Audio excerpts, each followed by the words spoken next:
from our newsroom in Washington, in color, this is the CBS Evening News with Walter Cronkite and Russ Hodge in Memphis, Tennessee, Dan Rather in New York, Bernard Calvin, Saigon, Marvin Calvin, Wellington, New Zealand, and Bert Quint in Quezon, South Vietnam.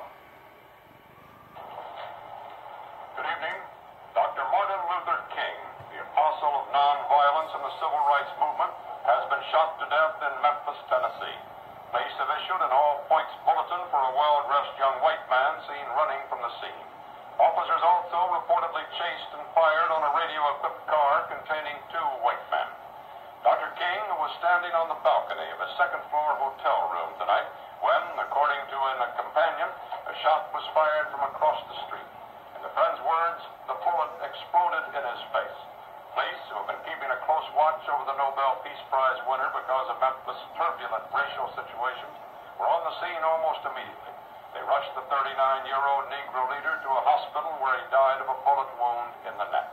Police said they found a high-powered hunting rifle about a block from the hotel, but it was not immediately identified as the murder weapon. Mayor Henry Loeb has reinstated the dusk-to-dawn curfew he imposed on the city last week when a march led by Dr. King erupted in violence. Governor Buford Ellington has called out 4,000 National Guardsmen. Hello everyone. Once again, this is Dare to Speak. And I wanted to cover something on this video, which I think some of you may have suspected already. And that is the assassination of Martin Luther King,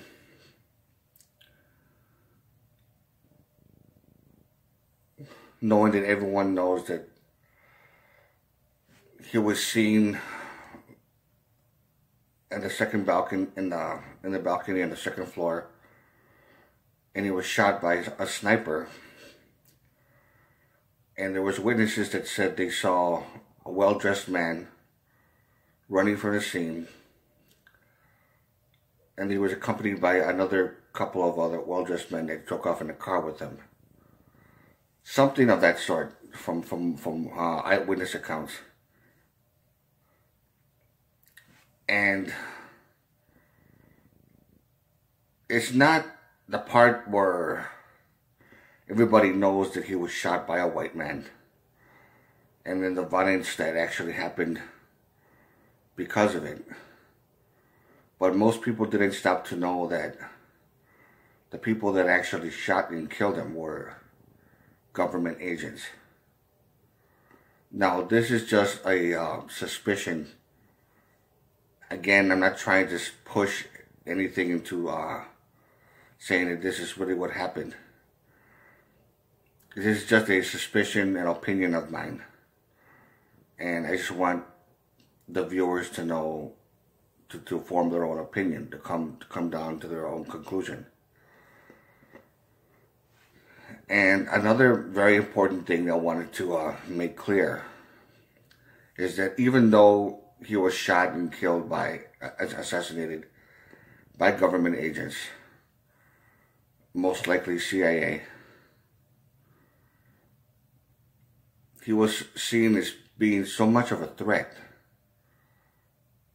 because they know that his way of doing things was actually going to cause black people and white people to become civilized. They knew it was going to happen.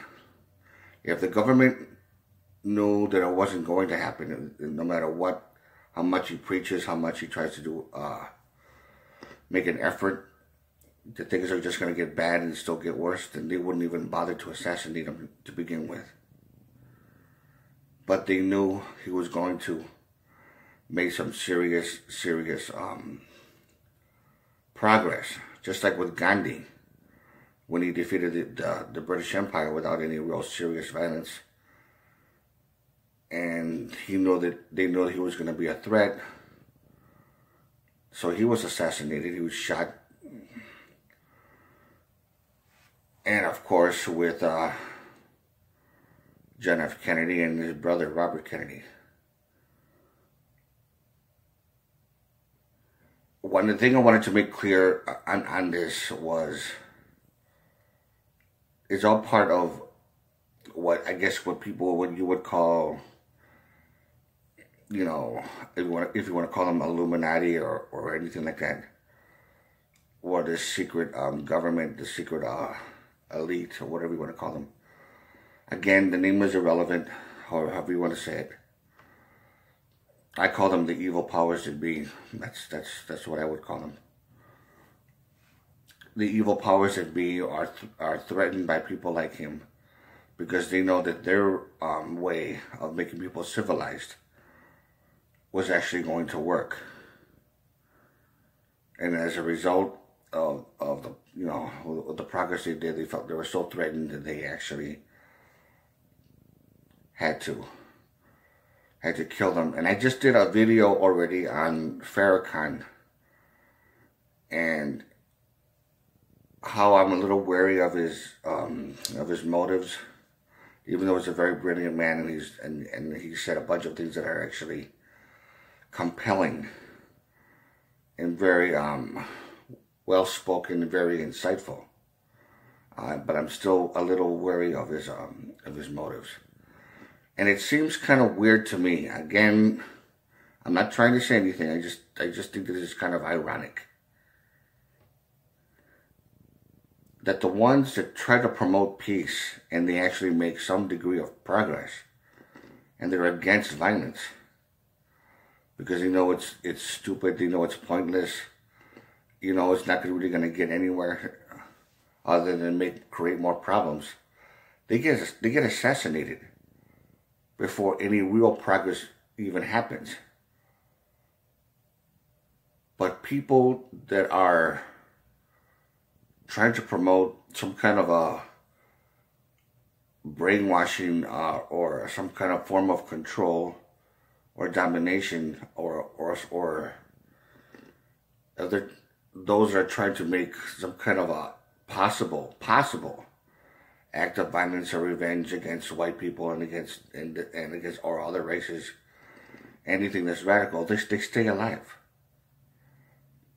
The CIA doesn't take them out. And I'm just wondering, that's kind of strange to me. Malcolm X was taken out, and all these accusations he was saying about Elijah Muhammad, and even though he was assassinated by his own people could not have done it without the help of the CIA. Plain and simple.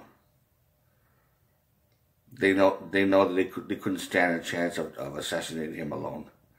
They had a lot of help. So that's why, and if Elijah Muhammad and all the bad things that they say about him, which I don't know if it's true, I'm just leading this up to speculation, I don't know. But if it is true, it would pan out because of all the things he did when he got women pregnant and stuff like that. That he was really this wolf, or if you want to call it like that, or this sex fiend. It was really corrupted, and it was just promoting a certain type of very, very subtle way of promoting control and domination and hiding his anger of what he feels about another race.